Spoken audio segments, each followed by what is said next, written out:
This team. We did have the game of the night, though, between Jamal Murray and Keontae George. They duked it out here in Utah. So picking things up late in the fourth here, Jamal Murray spins, gets that one to go, executing late, knocking down the jumper. The Nuggets take a 1-point lead. 2:20 left. Murray loses the ball.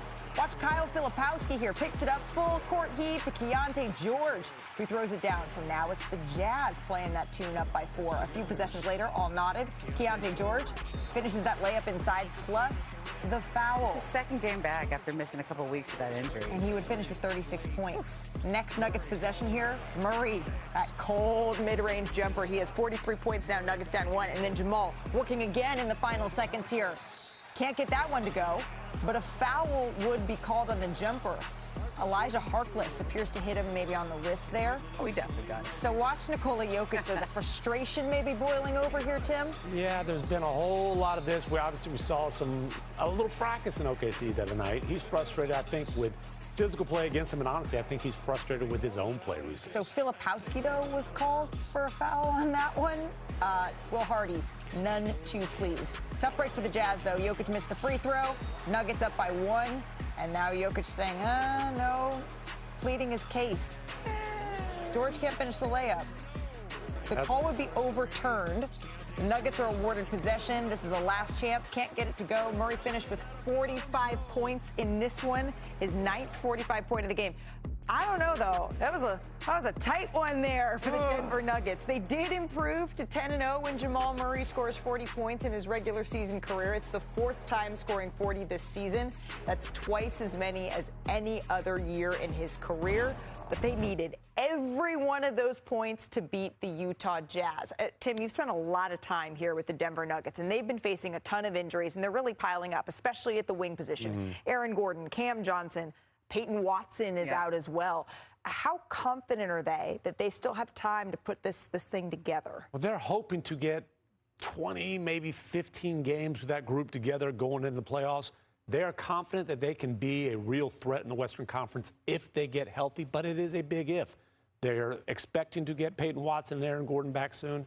Again, though, with Gordon, they've really got to be careful. He's the difference between them being a good defensive team and a disaster on that end, but he's had so many of these soft tissue and specifically hamstring injuries. Yeah, and they're always so confident because Joker is Joker.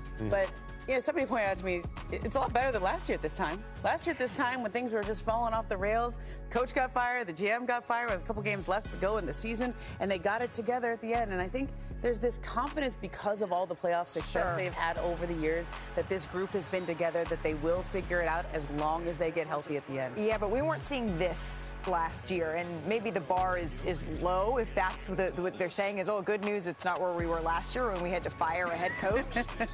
But the frustration, it seems like, and you can see it in the video, Tim, that's not usually what we're accustomed to. Well, Aaron Gordon's his protector, though. Like, somebody was messing with Joker like that. Gordon, I thought it was his brothers. Well, a little bit of that too. But listen, Joker and David Adelman addressed this after the game in OKC, and basically said he thinks a lot of his frustrations coming from the way that the whistle works, right? The game is officiated differently on the perimeter than it is in the paint, where Joker takes as much beating as anybody in the league. Now, Joker also dishes out a lot. Yeah. I think you saw that there. I think, if you ask OKC, they're like, hey, a lot of that wrestling, he's initiating. And again, I'm not a psychologist. Joker would never admit this. I think a lot of Joker's frustration is he's not himself. He missed that time with the knee. The wrist, whether he admits it or not, is bothering him. I mean, he was seen during All-Star Weekend with a brace on that wrist, right? This is his shooting wrist. His efficiency is way down. This is not the normal, historically dominant version of Nikola Jokic we're used to seeing. And from my understanding, chatting with folks around the Nuggets, this isn't an injury. This is an injury he's going to have to continue to manage. It's something that he's been dealing with for some time, and it's something that he's going to have to continue to deal with even years, even as they try to make this playoff run. The Nuggets, they're trying to put the pieces together. We will certainly be keeping an eye on that. But we turn now to a developing story. NBA veteran Terry Rozier, former NBA player and coach Damon Jones, and more than 30 others. They appeared in a New York City courthouse House today for their status conference hearings for their involvement in illegal sports betting. Now, they were charged in October of 2025. They both pleaded not guilty in December of last year. And Ramona, you've covered this case now for months, and I think it's important here, right? There are two different charges for Terry Rozier and for Chauncey Billups. Chauncey Billups is scheduled to have his hearing tomorrow.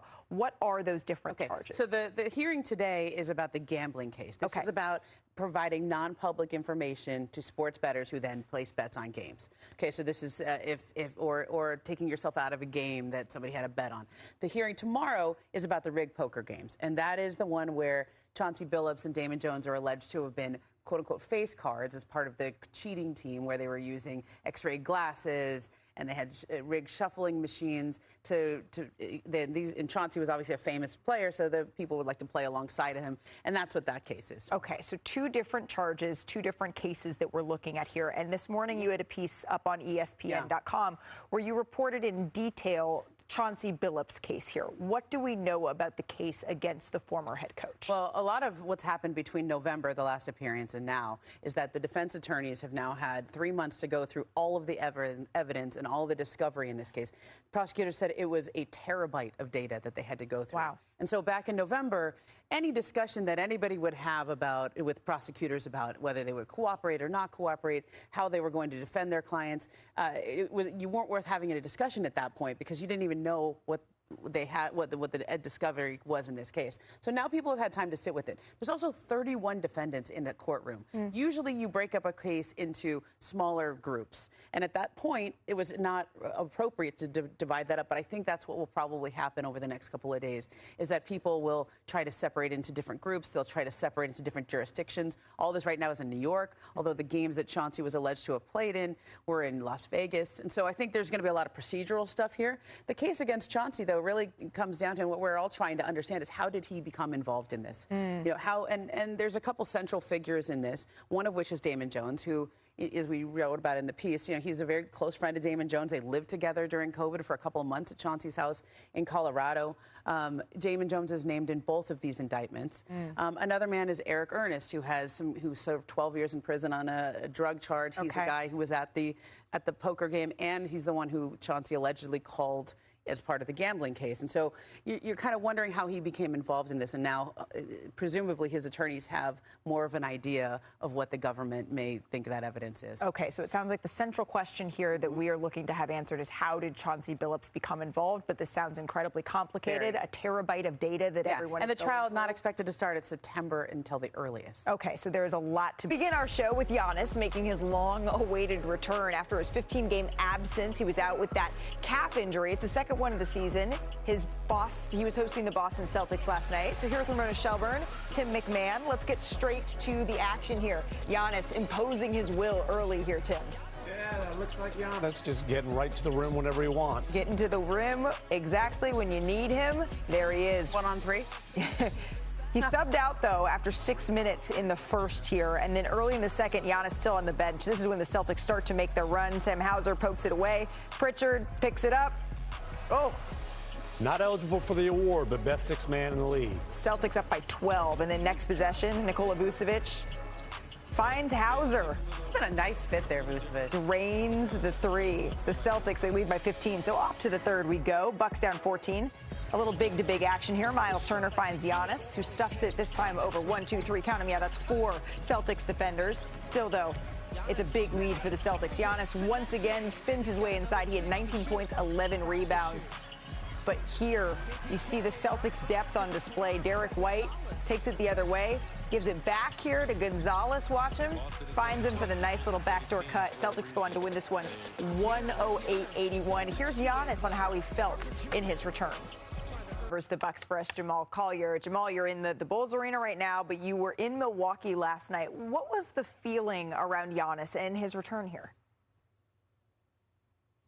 Well, Malika, excitement for the Bucks to have him back on the court. Sure. The first time since the trade deadline. He's still in Milwaukee, but also optimism. I mean, this was coming off a stretch where the Bucks had one of their best stretches of the season. They had won 8 of 11 at some point in February. Doc Rivers said before the game that, they felt like they had turned a corner and found out how to play without Giannis. And this is a team that still is trying to chase a play-in spot in the Eastern Conference, and they're excited to get Giannis back into that mix. Giannis wasn't really ready to get into all that, as you heard after the game. He was just excited to be back on the floor after so much missed time with injuries. He's not used to that. He was kind of almost reckoning with his own basketball mortality. He's a guy who you tell him 4 weeks, right? He's going to be out. He's back in 2 weeks. And he thought it was going to be the same with this calf injury. And that's just not been the case. It's continued to recur and really robbed him of 29 games, the most missed time he's had at any point at his career for a season. So he was happy to be back on the floor, wasn't worried about how this Bucks season was going to end, but just to get back, get into rhythm, and to finally be able to play basketball again. Yeah, it was sort of an interesting contrast, though, Jamal. You were there listening to these players. I wasn't. But to hear Giannis say that he didn't really want to go down that road, he wanted to just focus on the fact that he was back. But then you have someone like Bobby Portis, his teammate, saying that after years of competing for a championship, to just be trying to talk about competing for a play-in, he said it felt kind of off to him. And that seems to be the story of what's happening here in Milwaukee. Jamal, we appreciate it. Thank you so very much for the time. We did only have 4 games across the association last night, but why don't we just get out and run? This is more of a sprint coast to coast. We're going to start in D.C. That's where the Rockets beat the Wizards 123-118. Houston's big 3, KD, Şengün, Amen Thompson. They combined for 84 points here, Tim. What are the Rockets' points of emphasis in the last stretch of the season? Look, this is a team that's really been struggling offensively for much of the season. They decided not to go after a point guard in the trade market, in the buyout market. They are banking on the growth of Amen Thompson and Reed Shepherd. And what a cool moment that we saw KD coaching up some of the young Wizards after the game. From east to west, that's what Darius Garland did, where he made his debut for the Clippers in a comeback win against the Warriors. Ramona, what does this win mean for L.A.? Well, they got a lot of optimism. They played well, surprisingly well, after their trades of Ivica Zubac and James Harden. But Garland took a little while to get going, but he found it in the second half, and they rallied from a big deficit here in this game to beat the Golden State Warriors, who are now falling in that tournament. And it seems like, Kawhi Leonard is trying to lead the charge for the